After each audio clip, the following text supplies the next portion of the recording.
C5 app download ചെയ്യൂ. കാണൂ മുഴുവൻ എപ്പിസോഡുകളും സൗജന്യമായി.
ബുദ്ധിമുട്ടായെങ്കിൽ ക്ഷമിക്കണം. ഞാൻ ഉദ്ദേശിക്കുന്ന ആളാണോന്ന് അറിയില്ല. പക്ഷേ എന്റെ ഓർമ്മ ശരിയാണെങ്കിൽ ഈ പത്രത്തിലൊക്കെ ബിസിനസ് പേജിൽ ആർട്ടിക്കിൾ എഴുതുന്ന രവിചന്ദ്രവർമ്മൻ.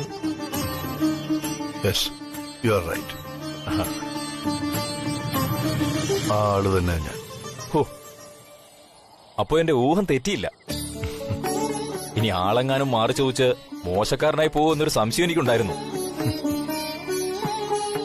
സാറിന്റെ എഡിറ്റോറിയൽ എല്ലാ ആഴ്ചയിലും ഞാൻ വായിക്കാറുണ്ട്. അത് ഞാനൊരു ബിസിനസ്സുകാരനായതുകൊണ്ടൊന്നുമല്ല, ഒരാളെ ഒരു നല്ല ബിസിനസ്സുകാരനാക്കാൻ വേണ്ടിയാ. ഒരു മോനുള്ളത് അങ്ങ് ബാംഗ്ലൂരിൽ BBA പഠിക്കുക. അടുത്തത് മാസ്റ്റർ ഡിഗ്രി എടുക്കാനാ പ്ലാൻ. ബിസിനസിനെ കുറിച്ച് സാർ എഴുതുന്നതൊക്കെ ഞാൻ സൂക്ഷിച്ചു വെക്കും. എനിക്ക് പ്രയോജനം ഉണ്ടായിട്ടല്ല, അവനത് എന്തെങ്കിലും പ്രയോജനപ്പെടുമല്ലോ എന്ന് കരുതിയാ. ഓ, നല്ല കാര്യം, വളരെ സന്തോഷം. അല്ല, പേര് പറഞ്ഞില്ല? എന്റെ പേര് ധർമ്മജൻ.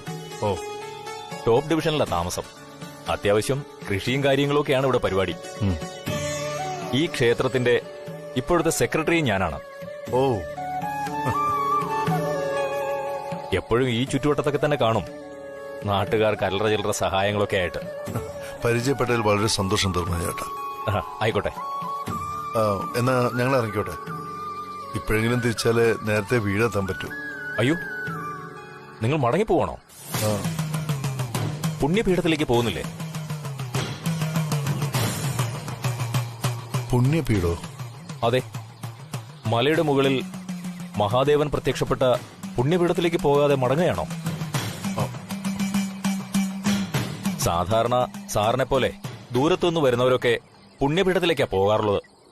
പോകുന്ന വഴി ഈ അമ്പലത്തിലൊന്ന് കയറും. ചോദിക്കുന്നത് കൊണ്ട് സാർ ഒന്നും കരുതരുത്. എന്തെങ്കിലും വലിയ പ്രാർത്ഥനയായിട്ടാണോ സാർ ഇവിടേക്ക് വന്നത്? അതായത് ബിസിനസ്സിൽ എന്തെങ്കിലും നഷ്ടമോ കുടുംബപരമായോ, ഇനി കുഞ്ഞുങ്ങളുണ്ടാവാത്തത് കൊണ്ടോ?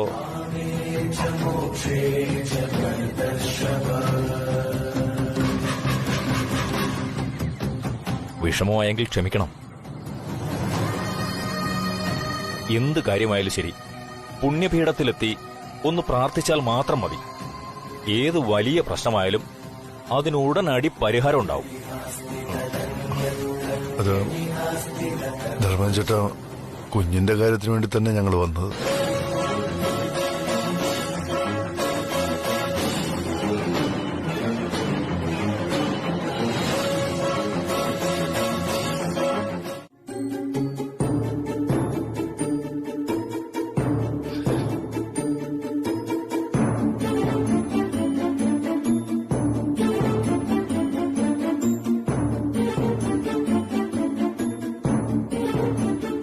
അല്ല, കുറച്ച് ദിവസം കൊണ്ട് ഞാൻ ശ്രദ്ധിക്കുന്നു. നിങ്ങൾക്കിത് എന്തു പറ്റി? എപ്പോഴും ഒരു പരവേശവും ദേഷ്യവും. നിങ്ങൾക്ക് എന്താ ഒരു വെപ്രാളം? എന്നെ മോളെ കുറിച്ച് ഓർത്തിട്ട്. അവളെ കുറിച്ച് എന്തോർക്കാൻ? അവൾ അവളുടെ ഭർത്താവിന്റെ കൂടെയല്ലേ പോയിരിക്കുന്നത്? അതെ, അതാ എനിക്ക് പേടി. സാധാരണ പെൺമക്കളുള്ള അച്ഛനമ്മമാർക്ക് പെൺമക്കൾ വീട്ടിൽ നിൽക്കുമ്പോഴാണ് പേടി. ഇത് കല്യാണം കഴിച്ചു കൊടുത്തതിന് ശേഷമായി പോയി. നിങ്ങൾ എന്താ ഈ പറഞ്ഞു വരുന്നത്? രവിസാറ് നമുക്ക് ജീവിക്കാൻ കുറച്ച് കാശ് തന്ന് സഹായിക്കാൻ നോക്കി. അതിഷ്ടപ്പെടാതെ നിങ്ങൾ അത് തിരികെ കൊടുക്കുകയും ചെയ്തു. എന്നിട്ടും ഇനി ആ മനുഷ്യനോടുള്ള ദേഷ്യം നിങ്ങൾക്ക് തീർന്നിട്ടില്ലെന്ന് വെച്ചാ? അതല്ല സരോജം കാര്യം. പിന്നെ ഞാൻ പറയുന്നത് കേട്ട് നീ ഒച്ചയും വിളിയൊന്നും ഉണ്ടാക്കരുത്. എന്താ? രവിസാറ തന്റെ ആദ്യ ഭാര്യയായ രാജനന്ദിനിയെ കൊന്നത്.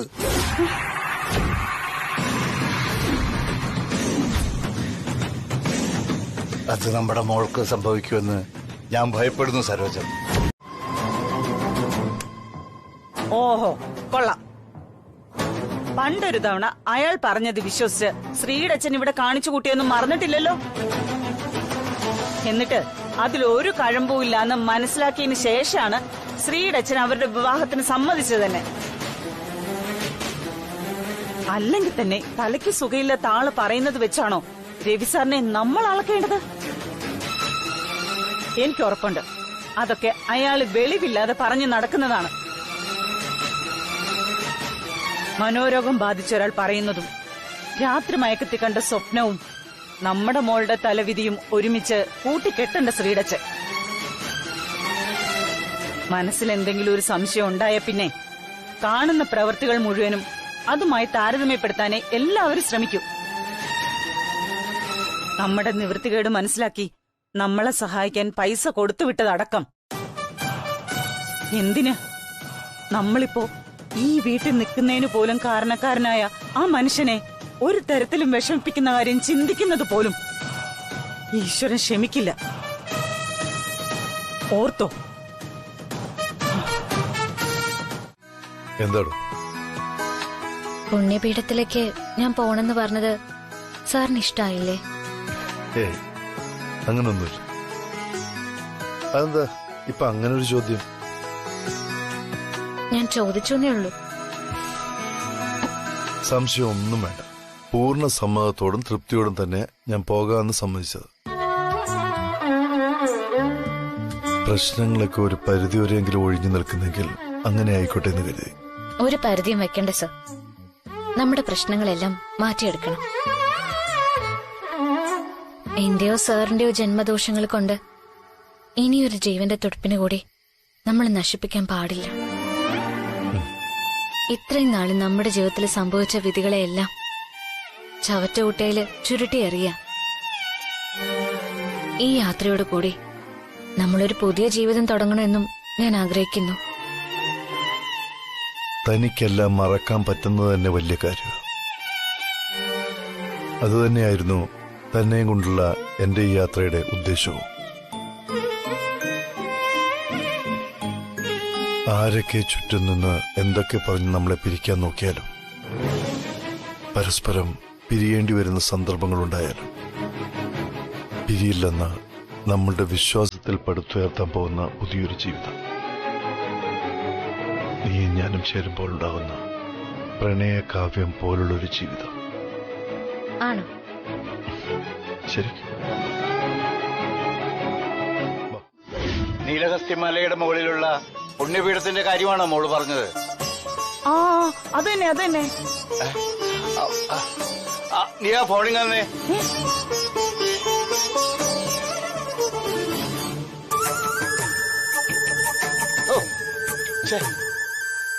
മോളെ വിളിച്ചിട്ട് കിട്ടുന്നില്ലല്ലോ. അവിടെ റേഞ്ച് കുറവാന്നാ മോള് പറഞ്ഞത്. നീ എന്തിനാ അവിടെ പോകാൻ സമ്മതിച്ചത്? രവിസാർ കൂടെ ഉണ്ടല്ലോ, പിന്നെന്തിനാ പേടിക്കുന്നത്? എടി, നിനക്ക് ആ സ്ഥലത്തെ കുറിച്ച് എന്തറിഞ്ഞിട്ടാ നീ പറയുന്നത്? ആ സ്ഥലത്ത് പോയവരിൽ ഭൂരിഭാഗം ആളുകളും അപകടത്തിൽപ്പെടാറാണ് പതിവ്.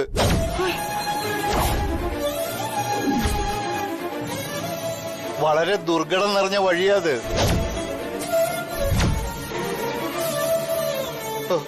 രണ്ടു വശവും അഗാധമായ കുഴിയും വന്യമൃഗങ്ങളുടെ ശല്യവും.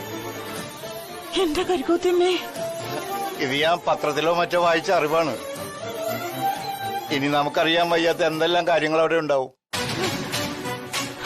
ശ്രീടച്ച നമ്മുടെ മോള് നമ്മളിനി എന്ത് ചെയ്യും? നീ പേടിക്കണ്ട, ഒരു കുഴപ്പം വരാതെ അവരിങ്ങ് വന്നോളും. അവിടെ പോയി പ്രാർത്ഥിച്ചാൽ ഏത് ആഗ്രഹവും നടക്കൂന്നും ദോഷങ്ങളൊക്കെ മാറൂന്നൊക്കെയാ ചേട്ടായി പറയുന്നത്. പിന്നെ പോയി പ്രാർത്ഥിച്ചിട്ട് വരട്ടെ, അതൊരു നല്ല കാര്യമല്ലേ? അമ്മ ഇത് എന്തറിഞ്ഞിട്ടായി പറയുന്നത്? അവര് പോകുന്ന സ്ഥലം ഞാൻ ഗൂഗിളിൽ സെർച്ച് ചെയ്ത് നോക്കി. അതൊരു വല്ലാത്ത സ്ഥലമാ. വല്ലാത്ത സ്ഥലമോ എന്നുവെച്ചാ? നീ കാര്യം തെളിച്ചു പറയൂ. അമ്മേ, അത് വലിയ അപകടം പിടിച്ച സ്ഥലം. അത് ജീവന് തന്നെ ആപത്തുണ്ടാക്കുന്ന സ്ഥലം.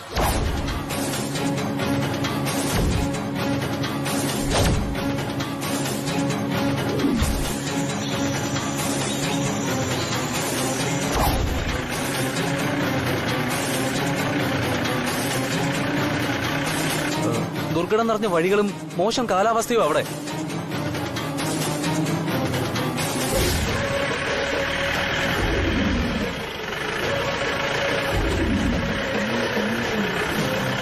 പിന്നെ വന്യമൃഗങ്ങളുടെ ശല്യം വേറെയും.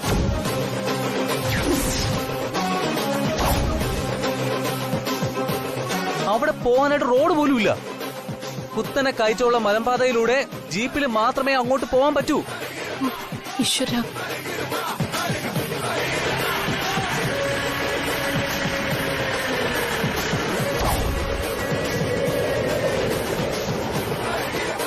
മണ്ണിടിച്ചിലും മറ്റും ധാരാളം ആളുകൾ അവിടെ മരിച്ചിട്ടുമുണ്ട്.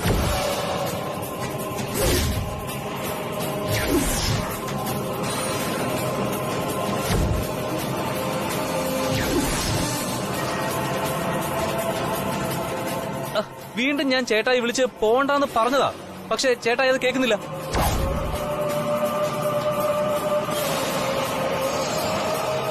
ആപത്തൊന്നും വരുത്താതെ തിരിച്ചെത്തിക്കാൻ അവർക്ക് വേണ്ടി പ്രാർത്ഥിക്കണമെന്ന് മാത്രം പറഞ്ഞു.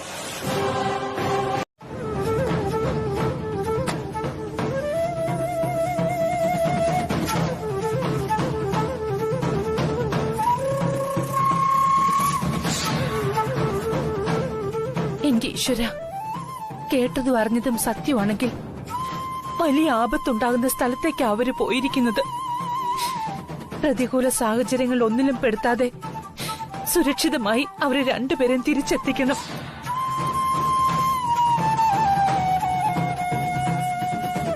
ഈ യാത്രയുടെ തീരുമാനം എന്റേതായിരുന്നെങ്കിലും നിശ്ചയം അവിടുന്നാണ്. ഇവിടെ നിന്ന് എനിക്ക് പ്രാർത്ഥിക്കാൻ മാത്രമേ കഴിയൂ. കേൾക്കേണ്ടതും പ്രവർത്തിക്കേണ്ടതും അവിടുന്നാണ്. ഓരോ നിമിഷവും കാവലായി എന്റെ കുട്ടികൾക്കൊപ്പം ഉണ്ടാവണേ.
എന്നാ പിന്നെ ഞാനങ്ങോട്ട്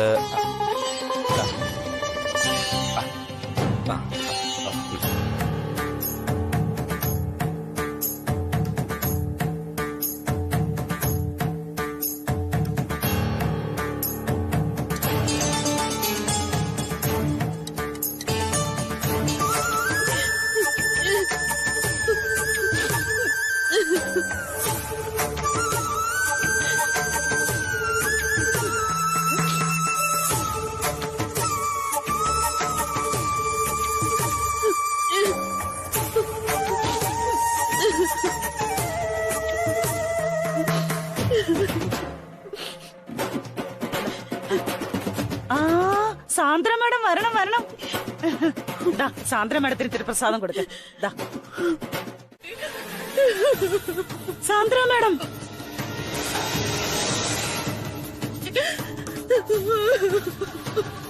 Sandra madam, madam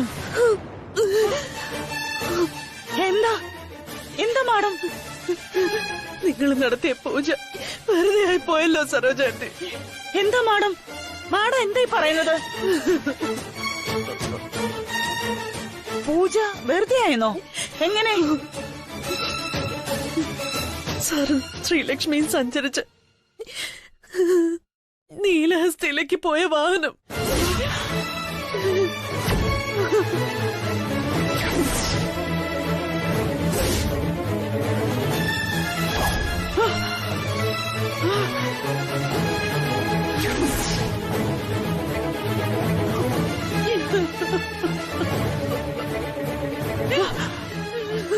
madam, madam എന്താ പറഞ്ഞത്? എന്താ പറഞ്ഞാന്ന്? അവര് രണ്ടുപേരും പോയ ജീപ്പ് കുക്കയിലേക്ക് മറിഞ്ഞ്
രാജാറാം സർ.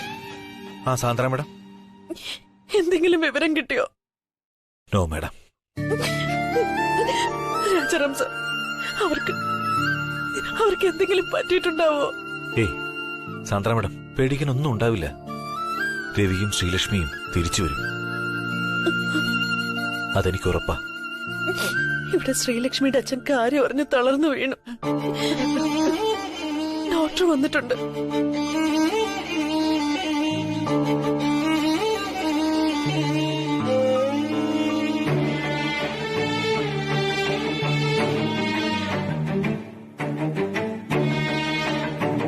മാഡം, തൽക്കാലം അവിടെ നിന്ന് അവരൊന്ന് ആശ്വസിപ്പിക്കേ. രവിക്കും ശ്രീലക്ഷ്മിക്കും ഒന്നും സംഭവിക്കില്ല എന്നുള്ള പൂർണ്ണമായ ആത്മവിശ്വാസം എനിക്കുണ്ട്. മാഡവും അങ്ങനെ തന്നെ വിശ്വസിക്കുകയും ശ്രീലക്ഷ്മിയുടെ വീട്ടുകാരെ പറഞ്ഞ് വിശ്വസിപ്പിക്കുകയും വേണം. രവിക്കും ശ്രീലക്ഷ്മിക്കും അങ്ങനെ നമ്മളെ വിട്ടിട്ട് പോകാൻ പറ്റുമോ മാഡം?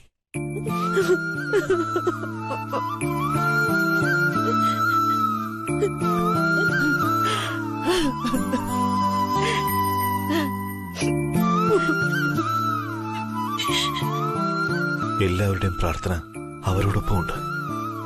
മാഡവും പ്രാർത്ഥിക്കണം. എന്നാ പിന്നെ ശരി മാഡം, ഇവിടുത്തെ കണ്ടീഷനും വളരെ മോശം. ഞാൻ പിന്നീട് അങ്ങോട്ട് വിളിക്കാം. ശരി സർ.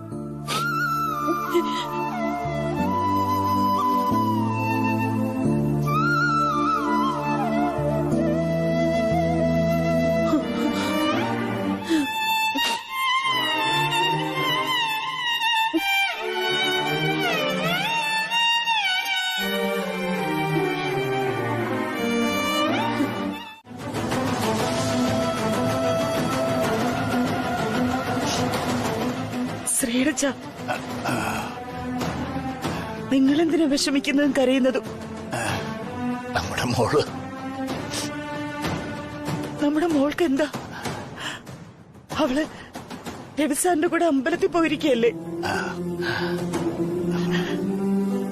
നാളെ രാവിലെ നമ്മൾ കണി കാണുന്നത് മോളെ രവിസാറിനെ ആയിരിക്കുമെന്ന് രവിസാർ എനിക്ക് വാക്ക് തന്നതാ.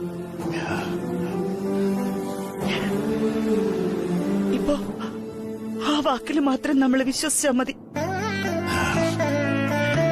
മോള് സാറും തിരികെ വരുമ്പോ ശ്രീടച്ചൻ വിഷമിച്ചെന്തെങ്കിലും വരുത്താനാണോ ഉദ്ദേശം? എന്റെ കാര്യത്തിൽ എനിക്ക് പേടിയില്ല സരോജം.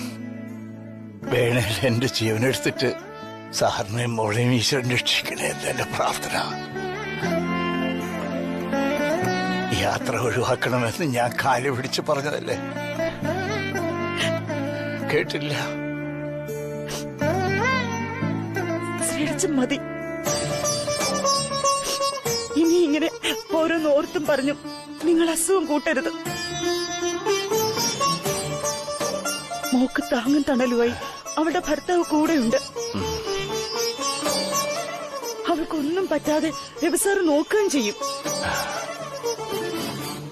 ഇങ്ങനെ ഓരോന്നും പറഞ്ഞ് വിഷമിച്ച് നിങ്ങൾക്ക് വല്ലതും സംഭവിച്ച എനിക്ക് പിന്നെ ആരുണ്ട്?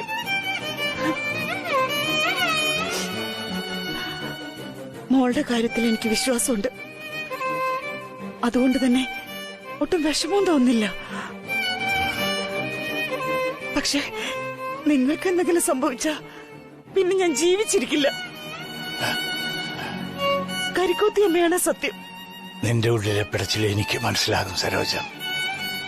നമ്മുടെ മോളും സാറും ഒരു കുഴപ്പമില്ലാതെ തിരിച്ചു വരുമെന്ന് എന്റെ മനസ്സ് പറയുന്നു. അഥവാ ഈശ്വരസ്യം മറിച്ചാണെങ്കിൽ അസുഖമായിരിക്കില്ല എന്റെ മരണത്തിന് ഉത്തരവാദി. അതിനു മുമ്പേ അങ്ങനെയൊന്നും ശ്രീടച്ച് പറയരുത്. എന്നെ താങ്ങി നിർത്തേണ്ട ആളാ നിങ്ങള്. കരിക്കുത്തിയമ്മ കൊണ്ടുവരും നമ്മുടെ മക്കളെ. പല പരീക്ഷണങ്ങൾ പോലെ ഇതും ഒരു പരീക്ഷണം മാത്രമായിരിക്കും. ഇതെല്ലാം നമ്മൾ തരണം ചെയ്യും.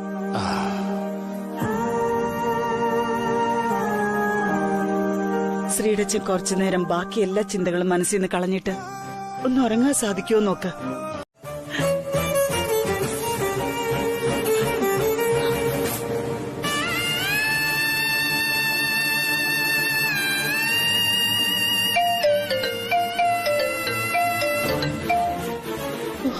Hello Raghu sir. Hello hello Sandra, ഒരു സന്തോഷ വാർത്തയുണ്ട്. ചേട്ടായിയെ സേഫ് ആയി കിട്ടിയിട്ടുണ്ട്. ആണോ സാർ? എന്നിട്ട് അവിടെ ഒരു ഹോസ്പിറ്റലാ ചേട്ടായി ഉള്ളത്. ഞാനും രാജാറാം കൂടി ഇപ്പൊ അങ്ങോട്ട് തിരിക്കുക.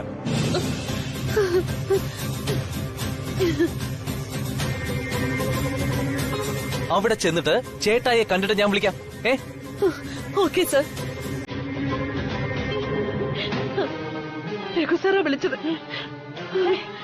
രവി സാറിന് സേഫ് ആയിട്ട് കിട്ടിയിട്ടുണ്ടെന്ന്.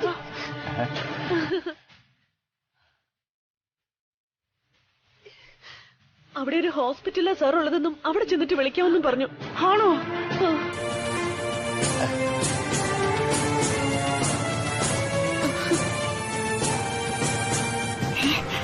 അപ്പോ അപ്പോ എന്റെ മോള്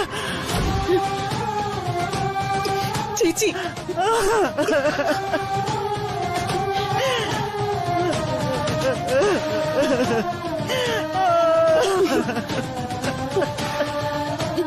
ആന്റി ഇവിടെ ഇരിക്കണ്ടേ?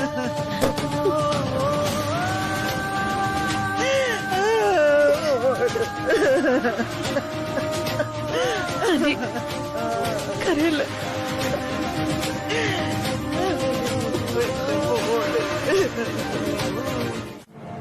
അതെ, എന്താ അമ്മ? അപ്പൊ കുറെ നാളത്തേക്ക് നമ്മൾ അധികമായി പണിയെടുക്കേണ്ടി വരും തന്ത്രപരമായി. മറ്റൊരു ശ്രീലക്ഷ്മി ഇനി രവിയുടെ ജീവിതത്തിലേക്ക് വരാൻ പാടില്ല. അമ്മ എന്തൊക്കെയായി പറയുന്നത്? 2 ഭാര്യമാര് നഷ്ടമായ സ്ഥിതിക്ക് ബ്രദറിലോ ഇനി അതിന് മുതിരുമെന്ന് എനിക്ക് തോന്നുന്നില്ല. അല്ലെങ്കിൽ തന്നെ ഒരു 3ാം കെട്ടുകാരനെ ഏത് പെണ്ണ് സ്വീകരിക്കാനാ? ഒരാളും ഉണ്ടാവില്ല. ഉണ്ടാവും, ഒരാളുണ്ടാവും. സാക്ഷാൽ സാന്ദ്ര തന്നെ. ഇപ്പോഴവൾ പത്തി താഴ്ത്തി നിൽക്കുന്നത് കണ്ട് അവളെ എഴുതി തള്ളാനാവില്ല. എന്റെ ഒരു അറിവ് വെച്ച് കാര്യസാധ്യത്തിന് ഏതു വശീകരണ തന്ത്രവും പയറ്റുന്നവളാണവൾ. അന്നിവിടുന്ന് ഇറങ്ങിപ്പോയപ്പോ ഞാൻ കണ്ടു, ഇപ്പോഴും അണയാത്ത ഒരു പക അവളുടെ കണ്ണിൽ എരിയുന്നത്. അതവൾ ആളിക്കത്തിച്ചാൽ അതിൽ ചിലപ്പോൾ എരിഞ്ഞടങ്ങുന്നത് ഞാനും നീയുമായിരിക്കും. സാന്ദ്രയ്ക്കും രവിവർമ്മനും ഇടയിലുണ്ടായിരുന്ന തടസ്സം ശ്രീലക്ഷ്മിയായിരുന്നു. ഇപ്പൊ ആ തടസ്സം മാറി. രവിയുടെ മനസ്സിലേക്ക് സാന്ദ്രയ്ക്ക് കയറാനുള്ള വാതിൽ നമ്മളായിട്ട് അടച്ചു പൂട്ടണം. അതിനുള്ള സാധ്യതകളൊക്കെ ഒഴിവാക്കണം. അതിനുള്ള വഴി ഇനി നമ്മൾ ആലോചിക്കണം.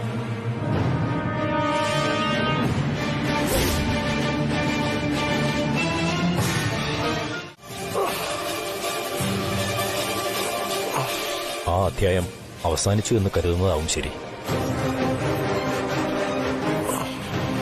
ഇനി തിരയാനുള്ള 2 സ്ഥലങ്ങൾ. ഒന്ന് കല്ലൂപ്പാറ വെള്ളച്ചാട്ടത്തിന് താഴെ, മറ്റൊന്ന് തമിഴ്നാട് അതിർത്തിയുമായി ബന്ധപ്പെട്ട് കിടക്കുന്ന തേനിപ്പാറ എന്ന സ്ഥലവും. രണ്ടിടത്തും വന്യമൃഗങ്ങളുടെ ശല്യമുള്ള സ്ഥലമാണ്.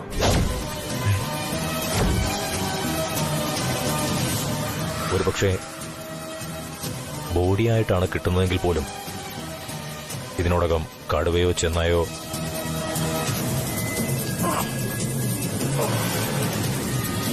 അതുകൊണ്ട് സമയം പോലെ സാറ് തന്നെ രവി സാറിനെ ആ ഒരു യാഥാർത്ഥ്യം ബോധ്യമാക്കി കൊടുക്കണം. എല്ലാം വിധിയാണ്. സർവം ശിവം, ശിവമയം. സർവശക്തനെ പ്രാർത്ഥിക്കുക. എന്താവശ്യമുണ്ടെങ്കിലും എന്നെ വിളിക്കണം, ഞാൻ എത്തിക്കോളാം.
ശ്രീലക്ഷ്മി, ചേട്ടായി, ചേട്ടായി റിലാക്സ്, റിലാക്സ് ചേട്ടായി.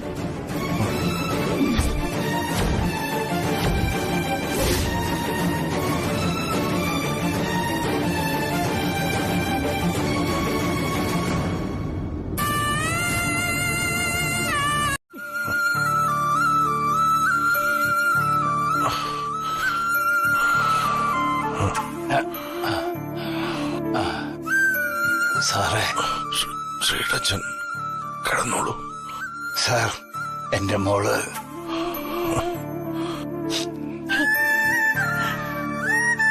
മോളെ കൂടെ കൊണ്ടുവന്നില്ലേ സാറേ? അവള് ജീവനോടെ ഉണ്ടോ സാറേ? അതെങ്കിലും ഒന്ന് പറയോ?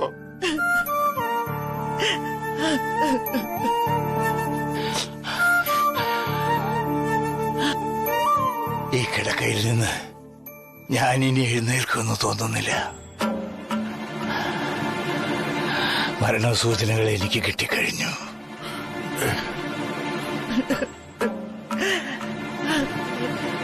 ജീവിച്ച നാളത്രയും എന്റെ കുഞ്ഞിനു വേണ്ടിയായിരുന്നു. ജീവൻ പോകുന്നത് അവളെ കുറിച്ചുള്ള ആദ്യം കൊണ്ട് തന്നെ. അവസാനമായി സാറിനെ മോളെ ഒന്ന് കാണണമെന്നുണ്ടായിരുന്നു. നിങ്ങൾ ഒരുമിച്ച് നിൽക്കുന്നത് കണ്ടിട്ട് കണ്ണടയ്ക്കണമെന്നായിരുന്നു എന്റെ ആഗ്രഹം.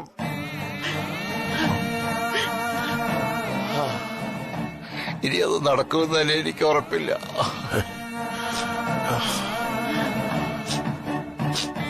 അന്ന് ആശുപത്രിയിൽ വെച്ച് സാറിനെ വിഷമിപ്പിക്കുന്ന രീതിയിൽ എനിക്ക് സംസാരിക്കേണ്ടി വന്നു. ഒരു തെറ്റിന് പലതവണ മാപ്പ് പറയേണ്ടി വരുന്നത് ശരിയല്ലെന്ന് എനിക്കറിയാം. എങ്കിലും ഇത്തവണ കൂടി സാർ എന്നോട് ക്ഷമിക്കണം. എല്ലാ കാര്യത്തിനും പരിഹാരം ഉണ്ടാവും. ശ്രീടച്ചൻ ഒന്നും ഓർത്ത് മനസ്സ് വിഷമിപ്പിക്കരുത്. സമാധാനമായിട്ട് വിശ്രമിക്കുക. ഇപ്പൊ ആവശ്യം എന്റെ മോളുടെ കാര്യത്തിനും പരിഹാരം ഉണ്ടാവോ സാറേ?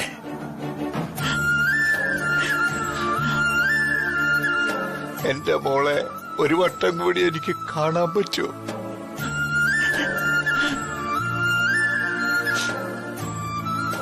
അവളെവിടെയോ ജീവനോടുകൂടി ഉണ്ടെന്ന് എന്റെ മനസ്സ് പറയുന്നു.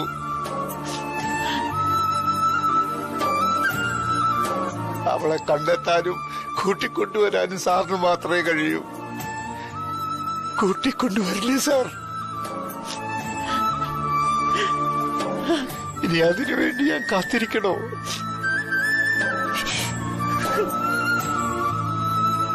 സാറിങ്ങനെ ഉത്തരവില്ലാതെ നിസ്സഹായനായിരിക്കുമ്പോ എനിക്ക് വല്ലാതെ ഭയം തോന്നുന്നു.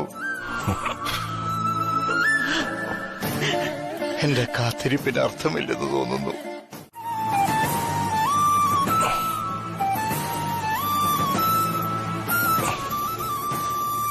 ഈ യാത്രയിൽ ഞാൻ മാത്രം മതി.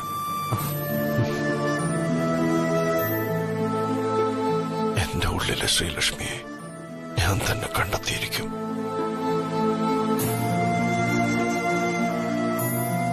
കൂട്ടിക്കൊണ്ടുവരികയും ചെയ്യും. ചേട്ടാ എങ്ങോട്ട് പോകാനാ ഉദ്ദേശിക്കുന്നേ?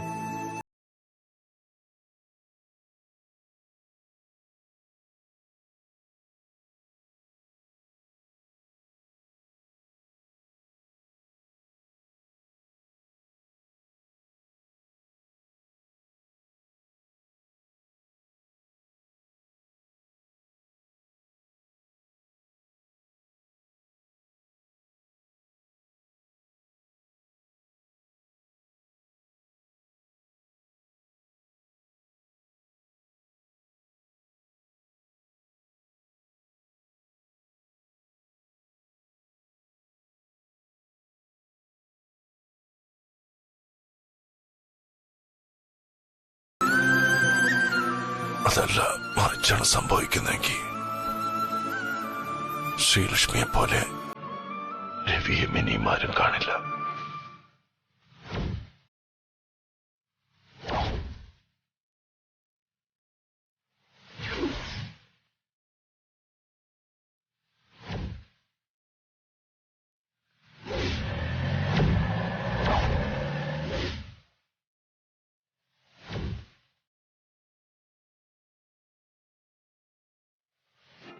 ഡൗൺലോഡ് ചെയ്യൂ C5 ആപ്പ്. കാണൂ എല്ലാ എപ്പിസോഡുകളും സൗജന്യമായി.